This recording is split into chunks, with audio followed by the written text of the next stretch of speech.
इसी बीच एक बड़ी खबर दिल्ली से आ रही है। थोड़ी देर में शरद पवार की बैठक शुरू होने वाली है। तो दिल्ली में एनसीपी वर्किंग कमेटी की ये बैठक है, बेहद खास ये मीटिंग मानी जा रही है।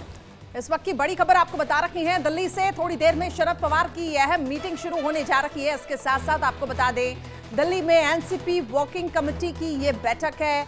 लगातार आपको बता दें कि एनसीपी खेमे में जो हलचल मची हुई है, अजीत पवार ने जो बगावती तेवर दिखाए, इसके बाद चाचा भतीजे में जिस तरीके से वो जो टसल है वो अब बढ़ती जा रही है। कल भी हमने सुना किस तरीके से शरद पवार ने, इसके साथ साथ सुप्रिया सुले ने अजीत पवार पर हमला बोला। अजीत पवार ने भी कहा कि सबसे बड़ी जो पार्टी है वो बीजेपी बनकर आएगी, लेकिन सुप्रिया सुले हो चाहे वो शरद पवार, उन्होंने कहा कि जिस तरीके से उन्होंने बगावती तेवर दिखाए हैं, बीजेपी सबसे बड़ी भ्रष्ट पार्टी, और कई ऐसे हमने देखा कि आरोप प्रत्यारोप का दौर भी यहां पर चला। लेकिन अब दिल्ली में एनसीपी वर्किंग कमेटी की ये बैठक अपने आप में खास मानी जा रही है।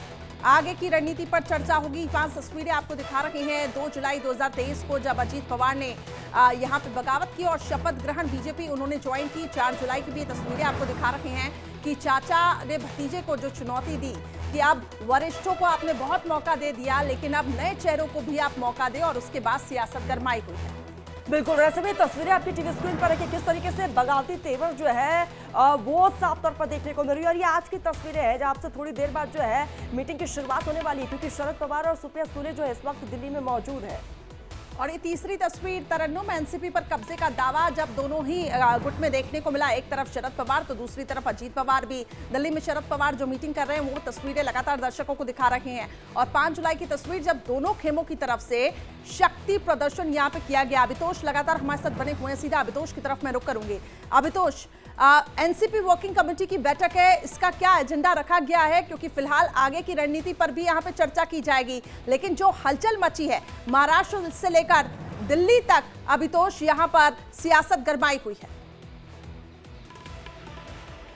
बिल्कुल, महाराष्ट्र से लेकर दिल्ली तक जो यहाँ पर हलचल मची हुई है उसकी एक बानगी हम आपको दिखाते हैं, क्योंकि यहाँ पर 3:30 बजे मीटिंग होने वाली है। और ये शरद पवार का आवास इस वक्त दिल्ली का, ये तस्वीरें आप देखिए किस तरीके से यहाँ पर बड़ी संख्या में जो उनके कार्यकर्ता हैं जिनको अंदर एंट्री नहीं मिली है वो भी इंतजार कर रहे हैं कि कुछ निकलकर सामने आए। खैर, यहाँ पर लगातार लोग आ रहे हैं, उनके जो सपोर्टर्स हैं, कार्यकर्ता हैं, जो बड़े लीडरान हैं, वो यहाँ पर पहुंच रहे हैं और वो कोशिश में है कि किसी तरीके से कोई एक यहाँ पर हल निकले, क्योंकि पार्टी की ये लड़ाई है। और कई तरीके से हल निकालने की कोशिश हो रही है कि कानूनी रूप से क्या यहाँ पर क्या होगा और पार्टी का संविधान क्या कहता है, इसका कॉन्स्टिट्यूशन क्या कहता है, उस हिसाब से क्या होता है, ये आप देखिए। बिल्कुल, अभी तो लगातार आप वहां पर मौजूद है, हलचलें तेज हो चुकी है, लोग वहां पर पहुंच रहे, विधायक और मंत्री पहुंच रहे। अब से थोड़ी देर में जो है बैठक की शुरुआत होने वाली है। तस्वीरें आप लगातार दिखाते रहिएगा, लेकिन कहीं ना कहीं अभितोष, इस बैठक के बाद तस्वीरें और भी ज्यादा क्लियर हो जाएंगी। बिल्कुल हो सकता है कि तस्वीरें क्लियर हो जाएंगी, हालांकि आसमान बहुत साफ नहीं है, लेकिन आज ये साफ हो सकता है कि क्या शरद पवार उतने ही स्ट्रांग है जितने स्ट्रांग होने का वो दावा कर रहे हैं, उतने ही अभी दमदार तरीके से वो वापसी करेंगे जो दावा मुंबई की धरती से किया गया था। क्योंकि दिल्ली की सियासत और मुंबई की सियासत में फर्क यही है एक छोटा सा यहाँ पर, कि दिल्ली में किस तरीके से पल पल में यहाँ पर सियासत बदलती है, लेकिन अगर दिल्ली में पहुंचकर जो इनके बड़े लीडर हैं, बड़े जो सांसद हैं, खासतौर पर जो इनके सांसद हैं जिसका सपोर्ट कर रहे थे अजीत पवार की मेरे साथ हैं वो लोग, उसमें से कितने सांसद इस बैठक में शामिल होते हैं, क्योंकि मैसेज यही है कि यहाँ पर जो भी उनके बड़े चेहरे हैं वो क्या इनके साथ हैं। जो विधायक, जितने विधायकों का दावा यहाँ पर कर रहे थे, क्या वो विधायक यहाँ पर पहुंच रहे हैं, या फिर वो सांसद जो यहाँ पर दिल्ली में मौजूद हैं या फिर मौजूद नहीं है, वो ये इस मीटिंग में पहुंच रहे हैं। और मीटिंग के बाद जो प्रेस कॉन्फ्रेंस होगी तो उसमें स्पष्ट किया जा सकता है शरद पवार की ओर से कि आखिरकार उनका स्टैंड क्या है। क्योंकि यहाँ पर अभी की तस्वीरें जो हम देख पा रहे हैं, हलचल तो तेज हो चुकी है अभितोष, लेकिन फिलहाल कौन कौन मीटिंग में शामिल हुआ है, इसके बारे में कोई जानकारी है आपके पास?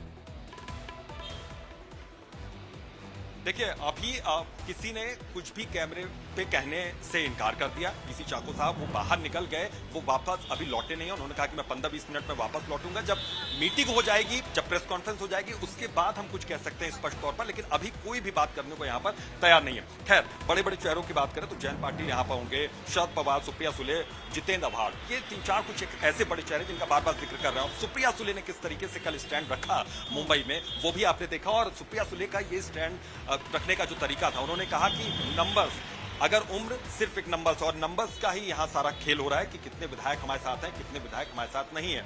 अब दूसरी ओर जब भतीजे बिल्कुल अभितोष, लेकिन जानकारी ये दीजिएगा, आपके सूत्र क्या बता रहे, क्या बैठक की शुरुआत हो चुकी है, लेकिन क्या या फिर और भी वक्त लग सकता है?